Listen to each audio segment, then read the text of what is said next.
Sounds right. Yeah, we got to bump it now. Brooksy. Hey, they're best friends now. How about the bro hug around the world? I'm excited to get into that. Oh, I am too. Welcome to game number 21, Loopers for Life, here in the Tile Grace Marketing Media Studio.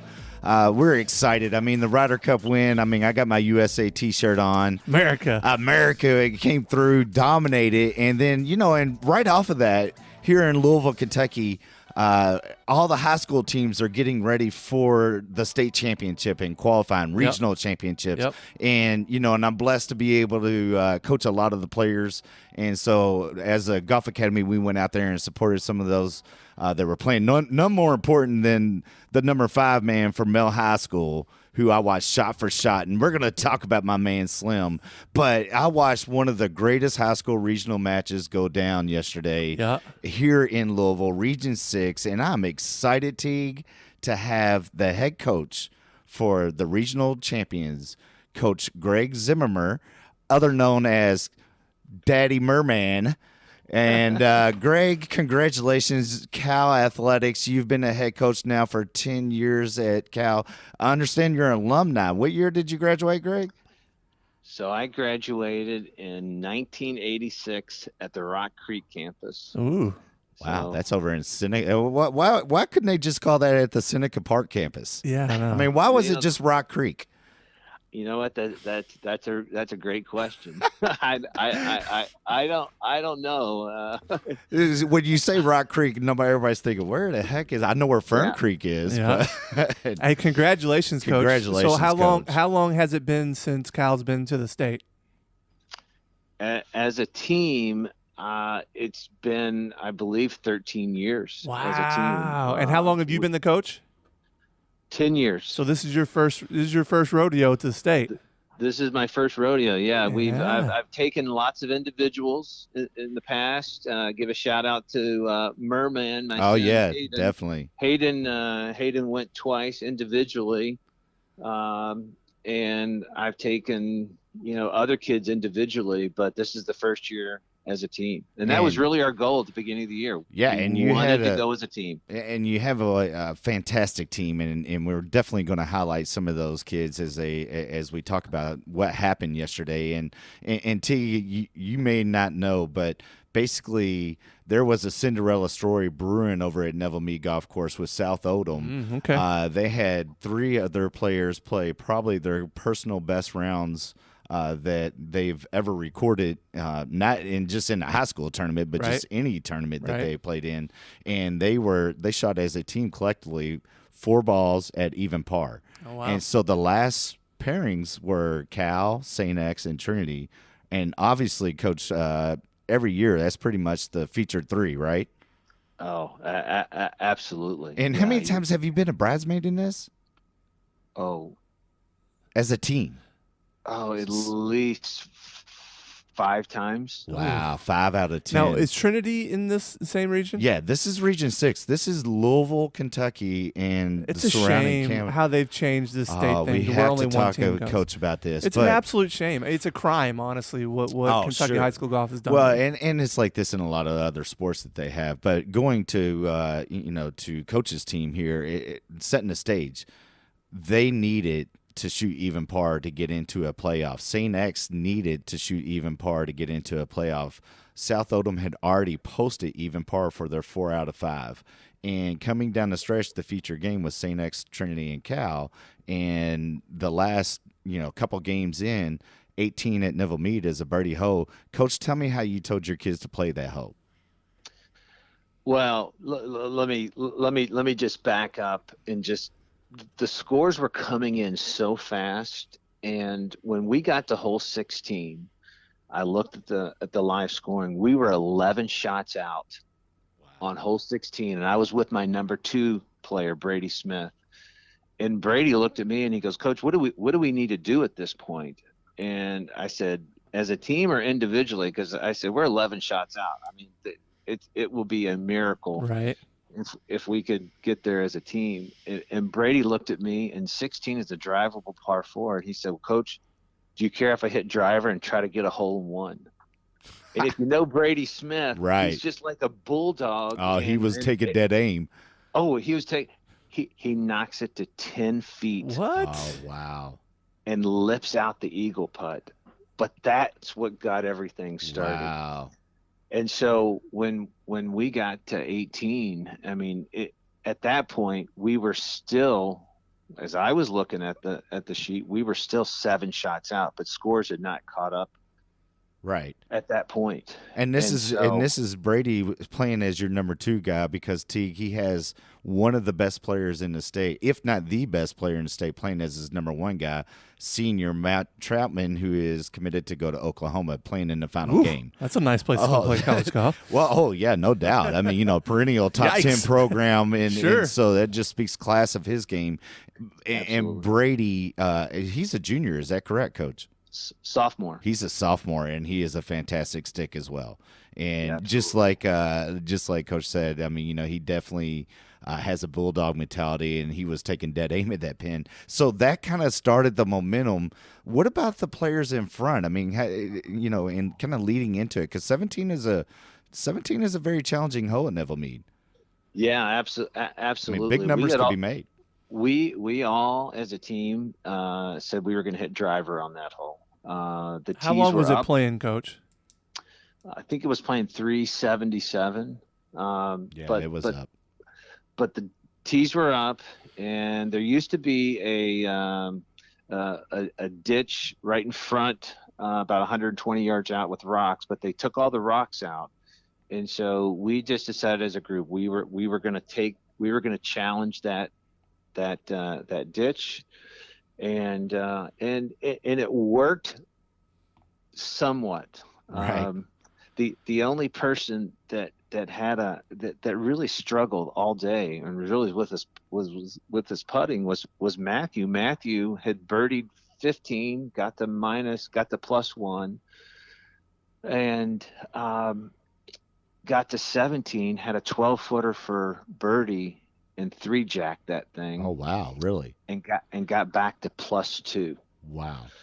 And he knew at this point, if he was going to have a chance to get into the playoffs, he had to get to, +1 or even at that point, because we saw how the scores were just playing out. Right, and with the 18th being a gettable par 5, I mean, obviously the key shot there is hitting a driver and putting it into play. And really, what did your team what was the average approach in there, would you think, Greg? I'd say the average approach was probably about 192 if you took all my players. Okay. Yeah. Yeah, but your final 2, I mean, Brady and the final 3 groups on there, they were all out there with short irons in their hand, correct? Yeah, absolutely. So my 8th grader, I want to highlight him. He was my number 4 kid, Will Judd, aptly been nicknamed Judd the Stud. Mm-hmm. Hits one of his best drives of the day, and he's got 197. And he looks at me and he's like, "What do you think, Coach?" And I said, "Dude, you've been spot on all day." And he goes, "Well, I'm gonna hit a hybrid and just try to hold it against the wind." And he knocks it to the front of the green. He's got about a 22-footer and leaves it just short, but makes his birdie. There you go. So then number three player, Brady Smith, who's part of the TGA family. He hits a big drive, hits it down the left side. He's got to take cart path relief, but he's got about 179 in, knocks it on the greens, got a really good look at eagle. And you're talking about Lucas Bischoff. Lucas Bischoff. Yeah, Brady was, and still is. I mean, we like all kids. Yeah. So, but Lucas Bischoff did this, and Lucas is going to Bellarmine. Yeah. He just signed recently to play Bellarmine. He's a fantastic young man. And go ahead and So Lucas takes cart path relief, knocks it on the greens, got about a 20-footer for eagle, and just barely misses that thing. So now we're 2, and I'm not even looking at the score at this point. And then Brady Smith comes up and hits probably his best drive of the day. He's got 178 yards in. And again, he's probably got 15 feet, and he just rolls it by the hole. So Hit a now great shot and a great putt. we've got 3 birdies. Again, I'm not even thinking about score right now.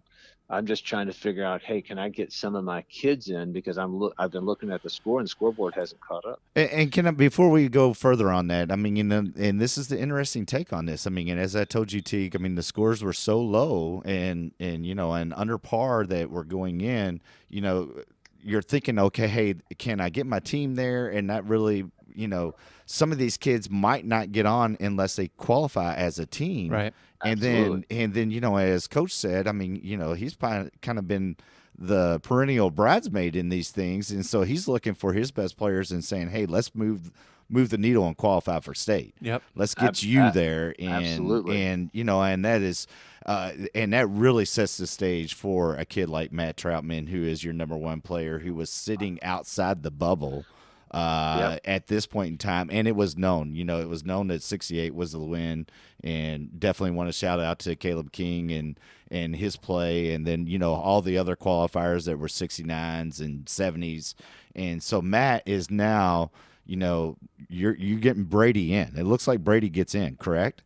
Correct. It looks like Brady's in, and now I'm getting a little bit of a clearer picture. And I'll be honest with you, this is what was going through my mind. I'm looking at South Odom.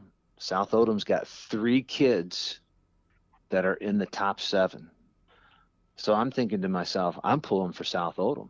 I want South Odom to win this thing, because if they win, then that gets more of my individual kids into the tournament. If St. X wins, guess what? Everybody's out except for Lucas Bischoff. Oh, okay. Right. That makes sense. And so because Lucas was the only one that finished under par, right? Lucas was 2 under par. Yeah, he shot 70. Yeah. And so that's my mentality. So Matthew hits his tee shot, and and it was just a little sloppy. He was in the rough. He had about 195 coming off a 3 putt.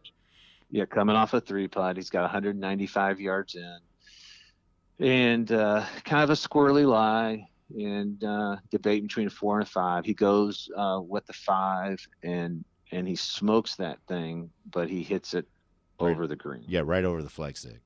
Right over the flagstick. And so we get up there, and it's electric. I mean, there's, probably 100 people. Yeah, it's final game. It's the final game. I mean, and St. X, in setting this up too, St. X needed their last 3 groups coming in needed to make a birdie. Yep. And 2 of them got it up and down outside of on the right. One of the scores wasn't counting. Their number 2 player had a shot, left it out to the right, doesn't chip it onto the green, chips it up there, makes an easy par, obviously, but didn't get the birdie. So it's coming down. St. X needs a birdie too. Okay. And so Greg doesn't know this, but I guarantee you St. X knew it. Well, so Jackson Finney, who was in the final group, who is a excellent player. Yes, Jackson he is. gets up there, and Who's he play for? He plays for St. X. Okay, and okay. He's son of Michael Finney, who's the teaching pro over at Cardinal Club. Got it. Or U of L Golf Club, excuse me. Yep. So Jackson knocks it to about, I don't know, 10 feet. He's got a 10-footer for eagle, which, by all accounts, we just thought he was going to make that. And so I'm standing back there with Matthew, and Matthew looks at me and says, "Coach, like, give it to me straight. What needs to happen here? How am I going to get in? Does the team have a chance?" And I said, "Matthew, I don't think the team has a chance at this point." I hadn't looked at the score, live scoring in about 5-6 minutes. I said, I'll be honest with you, brother. I don't even think a birdie gets you in at this point. And he goes, "Well, what if I eagle it?" And I said, "We'll have to wait till after it's finished." I said, I don't know. And he goes, "Well, Coach, should I try to make a birdie or an eagle?" And so he's asking you if he needs to chip it in or get it up and down, right? For an individual to move on for him, and right. and Greg's looking at this like, "Hey, let's got it. Let's try to get you in, right?" Painting the picture. Okay. Yeah, let's try to get you in. And it's about a 60-foot shot. Was the lie good? I'm sorry? Was the lie good? Lie was perfect. It was in the rough, right? It was. It was in the rough. It was in the rough. Lie was perfect. And I said to Matthew, and I'm a little risk avergent myself, I said to Matthew, I said, hey, look, let's just try to get a birdie. And I tell you, when I told him that, you would have thought I told him that his dog had just died. He looked at me and said, Coach, I need to make this. Wow. Okay. And I said, Matthew, I said, you're the best player in the state. I said, you do what you do. And I said, you go and make it. He goes, Coach, I got this. And Hit one of the greatest shots probably under pressure that 100 people seen. I've seen oh a my couple gosh. more that were better probably. And just being a professional events. Where'd he put it? Oh, he put it in the hole, bro. Oh, he made it? Come made on. it. Oh, I didn't realize that. Oh, he made it. Oh, it was an unbelievable. So chip. he knocked it in for eagle. Yes, from behind the green, out of the rough, with a little double breaker. I mean, it was breaking right to left, left to right, probably It's back funny to you right say, to left. It's funny you say that, Josh, because that's how he read it. He said, Coach, this is a double breaker. He goes, it's gonna awesome. hit, it's gonna move, and then as it goes to the hole, it's gonna move. And I tell you, if he would have missed the shot, I think it would have only gone about an inch or two. Oh, it was not going fast. I mean, No. this thing was as pure as snow coming on the first time. I mean, it was so pure. And but at this point, it's not over with. Right. It's not over with.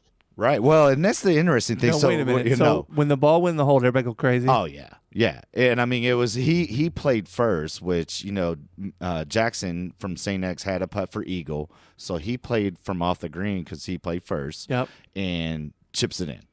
And the kid from Trinity, oh yeah, for and sure. St. X knows that the kid's probably going to make St. this, X, right? yeah. Well, no, they don't. St. X is not worried about Cal at this point in time. Okay. Because they had thought there was just one team in the clubhouse, South Odom, just like Coach said, that was the lead. Okay. And so, with the scoring updates and whether they were quick or whether they were, 5 minutes delayed, I think Or even accurate. Yeah, or even accurate. But the word had traveled back, a couple times over, I would have to say, from, all the finishes to where St. X knew that they had to make some birdies coming down 18.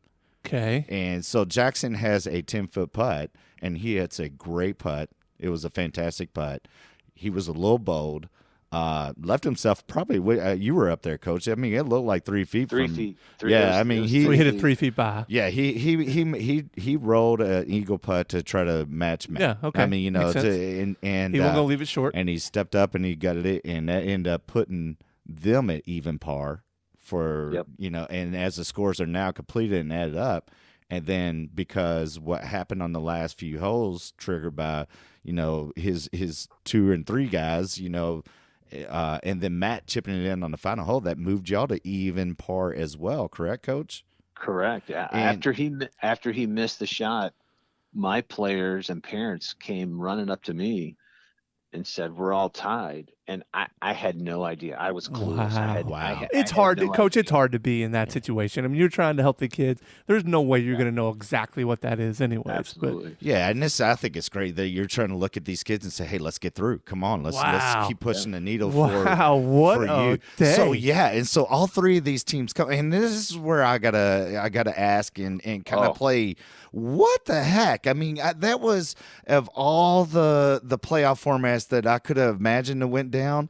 I cannot believe that was selected. Now it played out obviously in your advantage. What was it? And what was it? How so Coach, let him describe it, Josh. How'd the Coach, playoff? you go. How'd the playoff work? So we all 3 teams, South Odom, Chris Cunningham, St. X, Davis Bolin, and then myself, we get together with Pat Heights, our regional manager, and he's reading us what the Kentucky High School Athletic Association playbook says. And you guys are right, Josh, you're right. So if two or more teams tie, this is the format that we go to.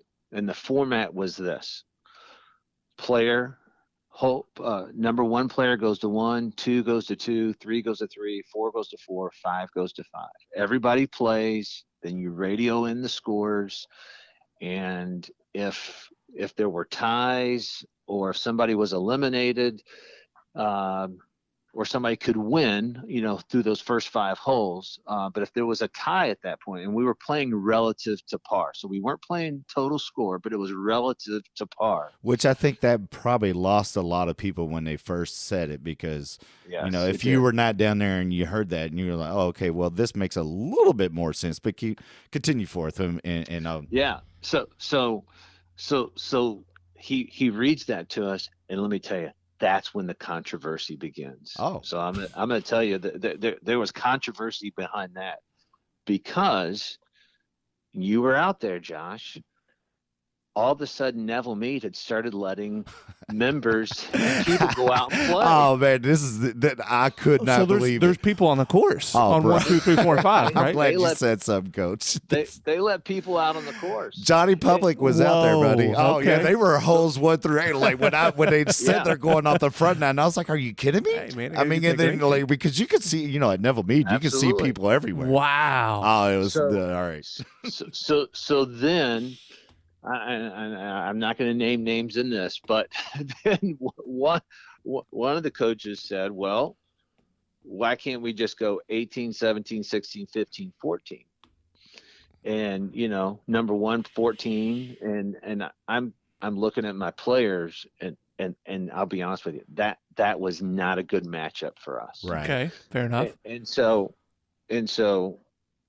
they throw that out there, and I look at the rules, and I said, guys, I'm just kind of a rule guy. I said, why don't we just play by the rules that are set up? Right, and you are a rule guy, because I'm going to say one thing Coach does too is not only volunteering his time at the local high school, his alma mater, he also is official in basketball. He wears the stripes, so nice. I've got to wear this guy from the sideline. I've gotten a rule, right. So he is definitely a rules guy by the book. So continue forth. Yeah. So I said, look, this is what the rules say. And everybody's looking like kind of wide eyed. And I said, I don't think we should go anything other than the rules. And so they're all kind of getting together, and Zach, who was running the tournament from the golf house, he just did a great job for us all week. But I went up to him and I said, buddy, hey, in your young career, this is probably going to be the biggest decision that you make. That is true. So I said, it may not be a bad idea to call Butch Cope from the KHSAA and have him weigh on this, because this is a big deal. Yeah, sure. This is Region 6. This is the biggest golf region in the state of Kentucky. Huge deal. Right. Okay, fair enough. Hey, but secretly, I knew it was going to be tough to get in touch with Butch at that point. Okay. Well, he made a fantastic rule, Coach. So it is what it is. They run Johnny Public off the golf course. Okay. Yeah, they run, and that was so much fun to watch out there. Yeah. And ultimately, I was coaching the number 5 guy I have been fortunate enough to coach him over the course of this summer, and number 5 guy for St. X, who was a state qualifier. So I was definitely out on the 5th hole. Watching from the start. So I've got a question. Hang yes. on. Do all 5 scores count? All 5 scores counted. No. And not in the playoff? I thought they all counted. 4 out of 5. Just like the normal. That makes sense. They take the best 4 out of 5 relative to par. So it was just 4 scores that counted. But how does that work? Is there a par 3 in there? Well, yeah. You had your one guy playing a par 3, one guy playing a par 4. So it's relative to par. So relative you're even to par. or over. But okay, it was only 4 scores, sorry, Coach. Is that right? It's only 4 scores. Yeah, okay. absolutely. All right. Well, that I did makes not sense. know that. Okay. I did not know that. So only 4 scores counted. So to be honest with you, my 5 player gets up on the par 3, which is where I was. Hits the best shot of the day, and I kind of lose it. I screamed for him because I saw you jump. I don't know which jump was higher, Greg. Yeah. Was it the when Matt made eagle or that shot? And I'm going to have to say you were probably more hyped on that shot than even when Matt made eagle. Oh, I can only imagine. I was excited for Camden because I knew that was that was the biggest shot of his entire life. And he stuck it right in the middle of the green. Great shot. Stuck it right in the middle of the green. But then I'm telling you what, it was like Cash Alvarado went to a different world from St. X, And I'm standing there on the tee, and I'm looking at him, and like he is so super focused, and he gets up there. It's the best shot I've ever seen next Great. to Matthew making it under pressure because he Really? almost has a hole. Almost holds it. Oh, that's the shot that you're was telling the me. shot. I Wow. was, Greg, right before that, Johnny Public is some senior is playing from the senior tees. I'm out there with Cash's mom and Kimber, and we're out there waiting for everybody to come there. We see everybody come up. This guy knocks it right over the hole a foot. I mean, like, I am not kidding you. A foot. The last shot that was played from the old man Okay. that they were running off, they all ran over to the par 3. It was like, well, I'm going to play this hole. He knocks it to a foot. And I was like, oh, you got to go putt that, buddy. Because it looked pretty good, right? Right. So I almost witnessed a hole-in-one right before this playoff. Coach's guy knocks it into the center of the green. Cash did. I mean, this shot was one of the best shots I've ever seen. But his last name is Alboreto. Is that Robbie Alboreto? That is Robbie's son, Okay. and he was the 5th man for St. X, and he's the only one that's qualifying. But let's go back. Let's go back to the Cal team. And so your guys did what in the playoff? Your number 4 man does what? So let me reverse it. Let me start with Matthew. Matthew has a 30-footer on one, and he rolls in a 30-foot birdie putt. So he just made an eagle. Boom. That's why he's going to Boomer Sooner, right? That's why he's going to beat Oklahoma. Baby. Sooner. Boomer Sooner. That's why he's going there. Man, That's why he's that Mount dude is Trapman. clutch. Oh, he's Brady Smith on hole number 2, par on 5. hole number 2, par 5, pipes his drive, hits the blind second shot, and knocks it to about 3 feet, 4 feet of the green. Had the same shot earlier in the morning, knocks it to about an inch. It was class. I saw that. So another birdie. Yeah. He birdies that hole. Hole number 3, the hardest hole on the golf course. Hole number 3, the hardest hole in the golf course. Lucas Bischoff, who who's in already. He's going individually because he's -2 no matter what happens. He hits his shot left, and a spectator cart hits it. Oh, jeez. And, Okay. and actually kicks it into a horrible lie. And he lays up, and then knocks the next shot on the green. Okay, but let me go over to my 8th grader, Will Judd the stud, On hole number 4. on hole number 4, again an 8th grader who by the way, in the KIT, the biggest tournament here in Louisville, Sure. shot 2 under in that tournament.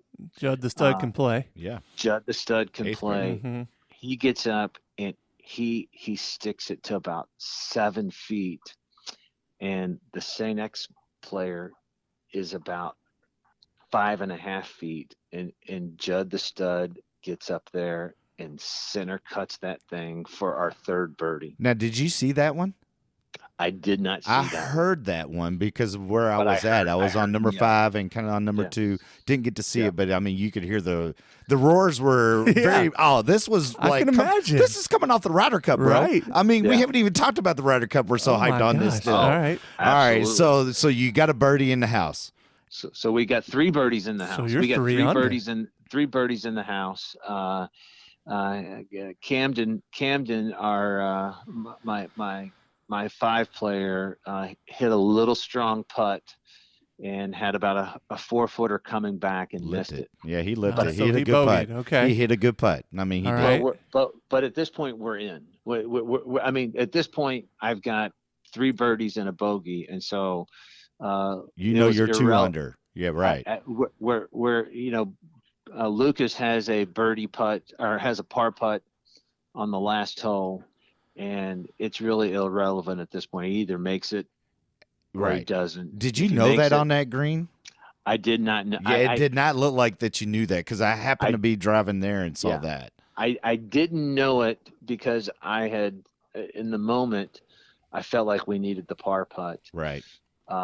And it hadn't sunk in what had happened with Camden over there that he already had a bogey in. Okay. And so Lucas was a little strong with that first putt, but then after that, And it didn't matter at that point. and so after Will made that birdie putt on hole number 4, the kid who knocked it inside of him from St. X, it had a 5.5 footer. Obviously, he did not make that. Is Did that not correct? make it. Because Did they not had make it. they recorded 4 or 3 pars and a birdie, correct? 3 pars and a birdie. Yeah, Cash's birdie on hole number 5. That was the almost the zen-like. one he almost I made. love hearing that about that young man, and obviously, but the story of everything that had played out, and I think especially now, Greg, and hearing it. From the Kentucky Golf Association, from the high school association, playing by the rules book, just going forward with what it was, even though it was chaotic for a few minutes. That young man, Zach, fantastic job. I mean, we definitely going to have to brag on him in the Kentucky PGA meetings. But congratulations to you, Greg. Yeah. I mean, Pretty awesome, congratulations to you. I mean, I've been fortunate enough to know Greg since really his son took lessons with my partner and Corey. Got it. Coming over to Oxmoor years before, and then seeing it now over the last 5 years at your home club at Persimmon Ridge, where Cal comes and practices. A lot of those kids are members of Persimmon Ridge, live out that way. And Greg, you do a phenomenal job with the kids through your development of your middle school teams, coming into the high school level, and obviously a major player for the last few years anyways in region. And for you to qualify this year with the squad that you had, I'm looking forward to what y'all going to do next week down in Bowling Green. Well, we're excited. It's been a Cinderella story. In fact, Matthew, as we were leaving the course, he said, "Coach, this is like a Hallmark movie. It couldn't have turned out any better." So good, And, Right. They're and really I good. said, "No," I Because said, South "You're Oldham gets a exactly lot of right." South Oldham gets a lot of credit in that thing too. Look, I gotta. Let me tell you, Chris Cunningham, South Oldham's coach. What a great young coach in our region. And right. and I'll be honest with you, if South Oldham wasn't in the 6th region, because the Oldham County schools are always petitioning to They could easily be in to get into Henry the other County's regions. region, right? Absolutely. They would be going every single year. So Chris is a great young coach, and he's got great young players on his squad. They will be one of the top teams coming into the season next year, and he's got 3 individuals going. So he's going to have his first chance of spending time there at the state. That's awesome. So, a couple takeaways here. So, Coach, I played for St. X kind of 94 through 98. Yep. And Marty Donlan would always tell us, look, if we all go out there and shoot 75, we're in. Yep. It seems like scores have come down quite a bit over the years. And the other thing, too, is they just rolled the balls out and we played. Like there wasn't advice. There wasn't a coach saying, all right, hey, we're all going to take on this ditch. There's some things I'm hearing here that kind of, even in college golf, they just threw us out there and we played. There wasn't a whole lot of help when it comes from a coaching as far as the mental aspects and what clubs to use and all that kind of stuff. I'm assuming, and Josh, you can chime in here too, I'm assuming this has changed over the years and it's a lot more. I think that's golf has changed over the years in that regards for sure. I mean, and I know there was some hot topics that were in that, but that's, Greg, what are your thoughts? I mean, as a coach and coaching at the level that you do, which is just, your passion. And guys like Greg and guys like the local high school coaches that coach football, basketball, guys like you that are just dads that are coaching your team. Right. I mean, I got so much respect for gentlemen like yourselves. I mean, and because you're doing it there's a little bit for your kid, but really you're doing it because you have a passion for the game. Hey, my kid he suffers because I'm the coach. Right. Because I'm serious. Well, and Greg, I coach a travel baseball team, and my kid suffers because I'm not going to be the dad that plays daddy ball and plays his kid at shortstop and bats him fourth. He's going to bat last and play less just because he's my kid. Well, it's funny when I took over the program 10 years ago from Jay Dortch and David Swift, and Ted Fry, who had the program before me. Those guys did such a great job and really developed our middle school program, which we've taken it to really new levels because we play with all the Oldham schools. Um, you know, I started coaching because I love coaching, but then I also too really wanted to be able to be around my son Hayden, who plays golf at the University of Dayton. And so Hayden's been out for 5 years. So every year the school and the parents ask me if I'm coming back, and I always say, "Give me a month after the season, and I'll make the decision." But I do. I personally, I love coaching. I feel like it's a passion of mine. But really, back to your original question, we've got so many good academies, in the state. Here in Louisville, we got the Golf Academy, and in Lexington, I know they have at least one academy up there in Lexington, and kids are getting great instruction. I mean, unbelievable instruction, not just from Corey and Josh and the team there, but then you got Betty. And Betty brings in a whole different aspect, a whole other just animal of really just trying to help the kids, work on those 4 inches between your ears, and just being smart and learning how to control their breathing. The number one thing, if you were to go ask any of my kids, what does Coach Zim say to me? I say this before every single shot. I said, just take a couple of deep breaths. Don't forget to breathe. Just relax. Remember what your coaches have told you. But that's really a credit to the Golf Academy and what they're doing with their kids, because it's so different than back when you played. Well, I think it's a credit to the, not just academies across the board. It's to Kentucky Golf, to the junior golf, to the golf, the golf house, to the Kentucky amateur side. My Kentucky PGA professional brothers, the junior tours that have been created have they developed one of the greatest players in the world, Justin Thomas. That's a good point. They've had guys that are coming out of Kentucky that are playing all the time. They take it to the nation and they go and do it. I mean, Emma Talley. I mean, there's another perfect example. Won the U.S. Women's Amateur. I mean, so you have this junior scene that is elite, and and now there may be some more coaches and there's guys that it can equally be argued and flip the quarter. You go to the other side. There's guys who are coaching high school golf that really shouldn't be there, right? But they're also doing it because they need $1,500, and I got mad love for that guy. Well, and maybe nobody else will do it. Yeah, I got mad love for a guy like at my son's school that stepped up as the baseball coach because there were 6 kids that wanted to play golf and they had no other coach. Yeah. Now, did he do it for $1,500 or he doesn't even play golf, right?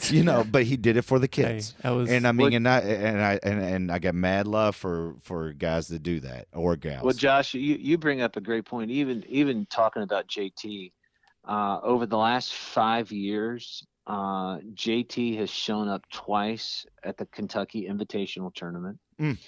And that just means the world to these kids. Oh, sure.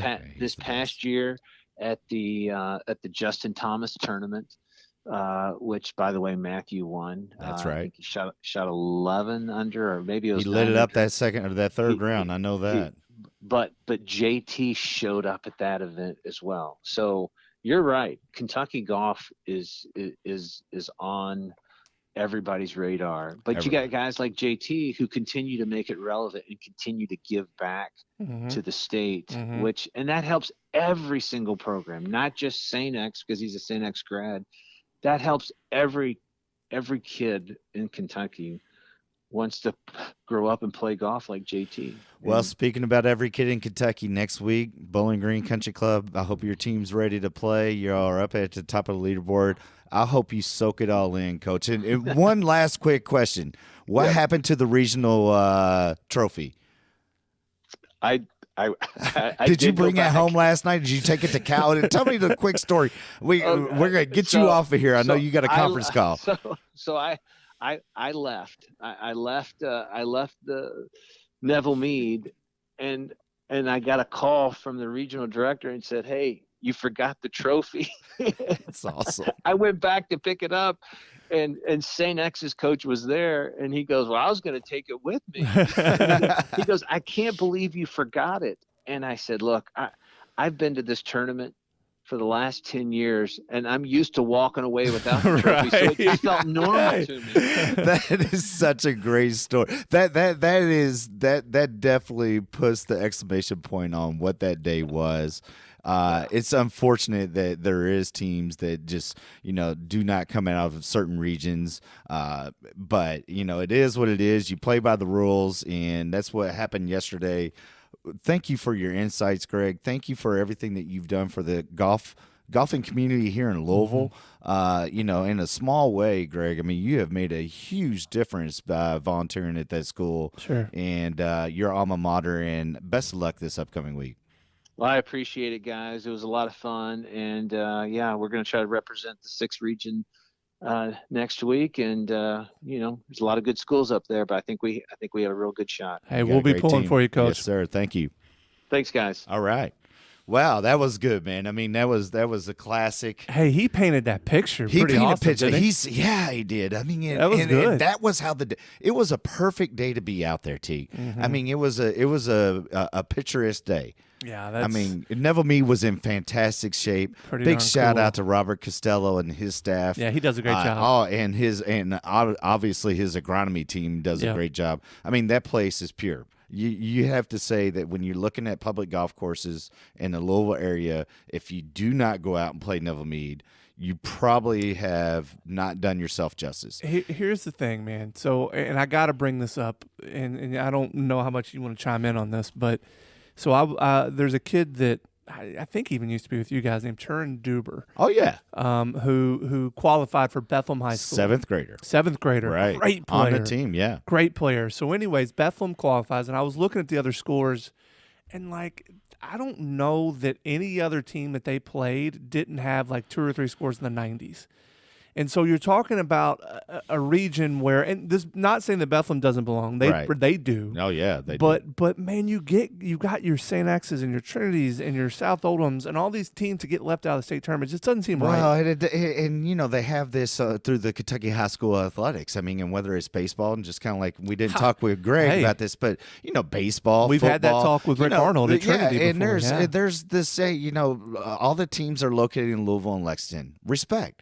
But there has to be some sort of way, whether it's the boys basketball or girls basketball state tournament, to where you take your top 5 teams. They're always in. You take your top, in this regards in golf, you take your top 10 players that have accumulated points are going to be first team All-State. If their team's not in, they're automatically to play. Agree. How do you not have a kid like Matt Troutman, who is the best player in the state, who – as you just heard from Coach, I mean, it is true. That kid is next level good. He's a gamer. And he is a gamer. And but how do you not have him? He shoots even par. He's not in. If they do not win that playoff yesterday, Matt Troutman's not at and he might be the best player in the state. He is, yeah. I mean, he's not playing next week in Bowling Green. It's crazy. I'm sure there's some St. X kids that can flat out play that aren't playing. You had it with St. X yesterday. I mean, Jackson Finney, who he was playing the number 1 spot. I mean, he shot a great round, shot even par. I mean, came in and gave it a putt to where St. X had a chance to win. It was a phenomenal putt, stepped up and made a clutch putt right afterwards. But he's not going to play at state. It's crazy. I mean, seems like a crime to me. Oh, it is. And then you have, it's magnified out in the regions. You see it like down in Bethlehem, and I mean, and there is some good teams. Taylor County plays in that region. Taylor County has won the state championship. That's where Campbellsville is. Sure. They got blood in their. I mean, JB Holmes. They got that JB Holmes water down there. I mean, those kids are good. That was when I was playing. They bring it every year. I have no idea where Taylor County is until somebody says JB Holmes. Hey, shout out to my college teammate Brandon Taylor. He was the Taylor County. There you go. I think he was top 5 in the state. I mean, you're right. They got guys that can play. And so I mean, but you have one round, and you know how golf is. Greg talked about hole number 17, how they cleared out the rocks right in the middle. Well, they didn't clear them all the way out to you. At the edge of the rough, there's still rocks. the kid who he highlighted, from St. X Cash, who was leading the tournament. Right. His driver flies over the rocks, hits the bank, and bounces into the rocks. Has to take a penalty stroke. Oh. Makes bogey on the 17th hole, and it loses by 1. Ooh, it's killer. Yeah. He made a great attempt at an eagle on the last hole, split the fairway, blah, blah, blah. But, I mean, that's how golf goes. I mean, like, literally the ball, once you hit the shot in golf, you have no control. Yep. So your ability to step up, take a couple of deep breaths, just like Greg said, and execute whatever it is, like that kid, his fifth player did, Camden. I thought the kid who teed off first, who I've taught many times from South Odom, hit a great shot, and probably was a little nervy for sure. Cash playing last for St. X, I mean, it was zen-like. I mean, you could see it from afar. But, it goes to, as we were talking, I mean, just Kentucky golf. It is the real deal. It is the real deal. We got another one coming up, too, J.M. Butler. He's the next level. Oh, there you go. He'll be a name on the national stage. He's already got a dub in college. Yeah. I mean, he was He'll be a SEC name. Freshman of the Year last year. He'll be on the at tour. Auburn. Oh, there's no doubt. And then this, competing against him, and just this is all like just going to be happening. I mean, Oklahoma's coming. Yeah. Oklahoma's coming to the SEC. I mean, and now you got, you got Matt Troutman playing for Oklahoma, playing in the SEC. Kentucky golf moving up the board. I mean, a kid like Jacob Cook, who's from Lexington. I mean, he's just really been University balling. of Louisville golf made the tournament. Well, U of L has really built a program, They have. and they built that when they were in the Big East. Yep. And and it has moved to the next level on the ACC. Yep. So, man, that was great. You mentioned something I want to hit on again because it's something that my uncles and my dad have always told me. I thought was very interesting. When you're a golfer, the best golfers they try their best and they do everything they can to hit the shot that they're hitting, right? Mm-hmm. But the best golfers have an indifference on where that ball goes. If you can be indifferent about where your shot went after you tried your best and then go play the next shot, that is what makes you a next level golfer. You hit on that, and I think that's just so important. Well, it is. I mean, and these kids are learning how to shoot under par. I mean, but that's a testament to you guys. Well, let me tell you something. When Corey and I were coming out there, they just rolled the balls out for us, and we just went out and played. Right. We didn't have any of this. Right. None of this. I would have been a much better player because I had all the resources, I had all the talent in the world. If I would have had the golf academy, there's no telling what I could have done. Well, I appreciate you saying that. And I mean, and that's why I left my job. I understand. To do this podcast. I get it. Yeah. I'm going to do the pod. But, it's because Kentucky golf is so strong. It is because, passions for teaching junior golfers and, whether they make it to the tour level. Whether again, I had 3 of my students shoot 69. One won a high school regional. Unbelievable. I mean, yesterday, and I had one of the 8th graders. He was an 8th grader. He's a senior. He shot 69 and was runner-up yesterday. He was, when I first started, in 8th grade, and kind of to see him develop at his pace. I mean, he picked up the game late. To see him develop at his pace, shoot a 69, qualified, knowing that, he's on a team that's not going to be able to compete with the top 3. And so, but the greatest thing I got to witness yesterday was an 89. And that was following my son shot for shot, who's a full-time, part-timer golfer. I mean, this guy's full-time, That's loves so the awesome. game, has been part-time. He's done so much right in the world that I can't even bash on him. Yeah. And he had it was literally the best 89 I've ever seen in my That's life. awesome. And Good for Teague, sure. I was I so love proud. that. I love that. It goes to like coaching kids. And, Yeah. And when you coach kind of at the level that I have moved myself into my career outside of this podcast, Right. I'm always with other kids. Yeah. I'm with the kids that are driven. I'm with Sure. the kids that, Sure. fortunate to see, here's what Matt Troutman does. Right. Here's what, Justin Thomas did. Sure. I mean, they're looking up to these kids, J.M. Butler. But, when you get to do it because, you see the passion for the game, you're teaching all these kids, you see them develop it, whether it's at 5 years old or a kid like my son who is at 18 years old saying, hey, you know what? I love this game of golf. I mean, And he picked it up way late. Yeah. I mean, he was a full-time part-timer. Right. I mean, my son was, and hopefully he's listening to this. I mean, he's good enough at everything sports related. Mm-hmm. He never wanted to pick one to be great. Yep. But you know what he's great at? Being my son. That's so awesome. I mean, I was so That's proud awesome. yesterday. That's great, man. So That's let's good. go real quick. And we got like 10 minutes. I know. I mean, we only got 9 minutes, so let's do a 9-minute Ryder Cup All right, so recap. First of all, DJ going 5-0.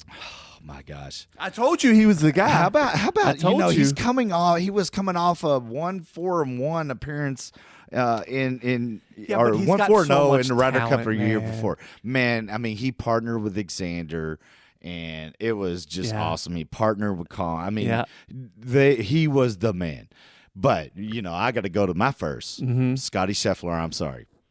My bad. Hey, my bad, Scotty. When you roll him out, and I think Dustin Johnson said this when he was extremely drunk, but I think when you roll out Scotty Scheffler and he goes out and takes out Rahm in that first match, that was like game over, boys. I mean, that was game over. Scotty Scheffler, I have been on this podcast player hating for.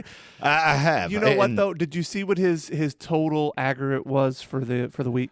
I thought that was kind of interesting. Did you see the total aggregate for the American team versus Europe? Oh, they destroyed them. I think I screenshotted that, man. I mean, it was like crazy. Scheffler did not have a great week. Oh, it was better than most. No. You sure about that? He was at the bottom. He was at 3 under for the whole week. And there was a lot of these American guys that were 16, 17, 18 under, or 16 under or more. Maybe so. I mean, I'm going with that. I didn't screenshot regardless, it, but yeah, he had a great week. Well, he got it done when he needed to. He got it done when he needed to, and really, you talk about Dustin Johnson. I mean, he was the old wise American on the team, 37 years old, right? Being the oldest. This was definitely a changing of the guard. Our rookies came in and dominated. There is no doubt that Colin Morikawa and Xander Schauffele and Patrick Cantley, these guys, Daniel Berger, I mean, who played extremely well, deserved a spot in my opinion. I mean, I was a Harris English. I'm all right. Scotty Scheffler, I was still like, but he was picked. Scotty Scheffler was interesting picked to play with Bryson. That's what it was, and it was, and it worked out. And then the winner of the week, I mean, God bless Justin Thomas, and his passion for playing in the Ryder Cup is interesting because we talked about it last week. He talked about when he was 15 being at the Ryder Cup and that experience that he had. I mean, there is no doubt that he is the leading American going forward in all these like rah-rah tournaments. I mean, he is just awesome. But Scotty Scheffler and teaming up with Bryson and what Bryson brought to the table over Ryder Cup week, he is now everybody's favorite. If you can yell all you want, Bryson or Brooksy, at this dude, he does not care. He won over America. I think so too. Definitely now Happy Gilmore. He is now Happy Gilmore. Watching him hit those drives was pretty fun. I thought it was hilarious. He took out his 3-wood on a hole. This is in a singles match. In a singles match. And I think people are like, oh, and he goes, calm down. I'm still going to hit it on the green. I thought that was awesome. And he beat, Sergio Garcia, who, again, just cemented his status as being one of the best Ryder Cup players ever with his match play. His vision, he was 3-1-0, lost the singles match to Bryson DeChambeau. Chambeau, but it was his week. Right. I mean, 417-yard drive Teague. Singles match, he comes out, drives the green, makes a 40-footer for eagle to take a 1-up. I mean, this guy was. Is he going to be able to compete in the long drive thing? He just qualified. Do you think he's going to compete? It's on tonight. We got to tune in tonight. I mean, there's a round of 64. Here's the thing: these guys don't hit it in the grid that much, so he's going to have that because he's going to hit it straighter than them.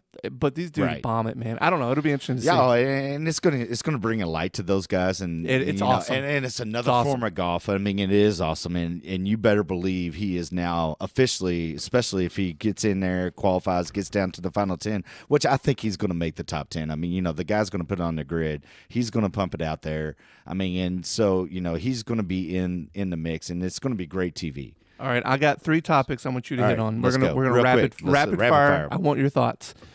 Koepka's comments when he said this team's got a different feel. It's a younger team. They all like each other. It's fun. It's not like years in the past. This is more fun. What do you make of that? I think that he's now officially just back on the Ryder Cup. You think that's what that kind of is? Yeah. He's like, hey, I mean, he said all the stuff leading up about how it's different, this, that, and the other. Yep. But he's back on. All right, next topic. JT and Berger took some heat when they did the chugging of the beers on the tees. What do you make of it? Are they 21? Yeah. Yeah, well, then who cares? Well, and game. Here's the thing. I saw an article that made it seem like they did it before the match. They had won the match. No, they were not playing afterwards. And they knew that they weren't playing. Yeah, right. So it was like, why not? And it got all the people fired up. Man, I'm with you. I was good you're with in Wisconsin, bro, and let me tell you what they do up there. They drink beer. You know what I mean? Those guys are professional beer drinkers. I mean, Lambeau's known for it. They wear cheese Miller on Lite's their head, coming they out. drink They beer. had Laverne and Sally, I mean, from back in the day, or Shirley, whatever her name was. All right, go. All right, last one. Giving putts. So they made a big deal where the guys were taking their putter, laying it down, so it was in the leather. That was made for TV. Yeah, you think? Yeah, I mean, maybe one may have been salty, but I mean, don't know, man. Probably DeChambeau looked like he was pretty salty about it. I don't know. I mean, I think that was made for TV, and then once it started playing, I mean, they just went ahead and let it play out. That, I mean, obviously is, some putts are meant to be made. Some parts, look, when you're getting your butts kicked like that, you got to make guys putt. Oh, I agree. And I kind of understand making them putt some of those balls. I mean, put the ball in the regardless, hole. you Yeah, got to right. put the ball in the hole. It's golf. It's the name of the game. It's golf. Even though it's match play, it's the name of the game. I got a couple. So, what was your main take from the Ryder Cup? I mean, this was a historical win. It was the most lopsided win in the history of the Ryder Cup, or the modern history of the Ryder Cup. 18.5 points was the number. Yeah. 19 points. Hey, Tiger Woods didn't make an appearance, but he sent a text. Come and on, how about Tiger. his text, though? I never even saw the text. The text. Tiger Woods, step on their throats. That's pretty cool, though. You get that from Tiger Woods. It's Tiger Woods, step on their throats. That's how about pretty that? cool. All right. All right. Tiger. So what was your take? I mean, 19 to 9, we dominated. My take is this isn't even going to be fun to watch in the next few years because America's going to dominate. I think there's so much young talent on the American side that they're going to dominate the Ryder Cup for the foreseeable future. Yeah, and it's going to be interesting to see the Europeans and how they make the adjustment coming off of it. I mean, are they going to lobby for 3 extra picks? Most certainly. I mean, you're going to probably get a similar selection as the Americans have done in having this. I think also, too, it was interesting. One of the things that came out of it from the European side was they used to play matches 10 years ago that was in between. You know how we talked about the President's Cup match, and they're not playing those matches. Right. And they said, well, that may, not allowing team chemistry to kind of come together. Right. So it'll be interesting to see if they put together some form of off-season Ryder Cup matches, kind of like how we have the President's Cup, to kind of form these teams and get them in the team room and play this event to better prepare. But look, I know Sergio is all about the Ryder Cup, normally does well. Lee Westwood, Poulter. You're talking about guys that just can't compete with the young Americans, in my opinion. Right. I mean, Lee Westwood, all-time match plays. Yeah. I mean, he's definitely out. He got dominated. Yeah, he got dominated. He didn't need to be playing. He did not. He was not in the form. Paul Casey got dominated, but he just, you know what? He was in form, and he just got the other side of the draw of Dustin Johnson. Right. Yeah. He got arguably the best player in the world. But in Poulter, I'm gonna say in Poulter was relevant. I mean, again, he won his singles match that moves him to 7-0-1 in singles. I mean, that's pretty badass. That's a good point. And and I think that his game is still relevant enough to be able to make teams in the future. It's just it's definitely going to be a momentum shift. Mm-hmm. The likes of Rory McIlroy, who did not have a great week and showed on his singles match where he did get his only point. What'd you think about the emotion at the end? What a great full circle. How does that not make you want to root for Rory McIlroy? Oh, I mean, And if you didn't hear it, basically tears in his eyes, saying, "I don't care about what I do individually." He goes, "Honestly, I could give a crap." Right. But this hurts. Yeah, and he didn't say crap on TV. He didn't. He threw the old shard out there. He didn't, but you know what? I gained a lot of respect for Rory. I don't think. I mean, his actual quote, because I wrote it down. I don't think there's a greater privilege than being a part of one of these teams, American or European. It's the absolute greatest privilege. And I agree with him. I mean, I do too, and I love seeing that. And again, that passion that the Europeans have had. that was Rory McIlroy in that moment. That's Sergio Garcia teaming up with Team Espanol. Yep. I mean, him and John Rahm going out there and just doing work. And John Rahm showed up. I mean, yeah, Victor Hovland did not. He got waxed, but I mean, you know what? They're gonna kind of change the format. It's gonna be interesting to watch in the future. Again, bashing on the President's Cup like I have. I'll be the first one to be honest. I mean, you know, I'm bashing on Steve Stricker for not picking Mickelson to be on this team. I still think he needed to be on there. He but looked like he made the right decisions. He made the best. I mean, this guy, he did everything perfect. Yeah. And you know, and what he really did perfect is that he had guys like Justin Thomas, guys like Jordan Spieth, this second coming of guards who've been getting kicked down, got kicked down in over there, Tony Finau. I mean, you know, over in Paris. I mean, he put them into a position to move forward. So the game of golf in the United States is in a great spot. It is. We talked about that and how we got dominated because, you know, in the 90s, you know, we were not in a great spot. Right. Didn't have people winning majors all the time. Now we do. And we're going to stick around for a while. And let me tell you something. I don't know what's greater, American golf or Kentucky golf. Huh? Well, we got some Kentucky and golf I think on that American Kentucky golf is on that American team, and that's why we're there. Please check us out. All of our social media apps. You can follow us live on Loopers for Life on our Facebook page. We got Loopers for Life Twitter page, YouTube. Don't be afraid to subscribe to that. Give us that like. Give us that 5-star. That helps. We need that. And then definitely, if you're listening to us as a podcast on Apple Podcasts or Spotify or BuzzFeed or whatever we have going on, we're coming back at you. Game 22 is coming soon. Hey, thank you to Coach Zimmer. That was awesome. Coach Merman, I cannot congratulate you enough. Congratulations to all my students who personally made it to the state championship next week. Looking forward to watching all that. I'm going to try to go down there for sure because I got a feeling I got a guy who's going to win. Oh, Aha, that's what I'm saying. All right. Let's go.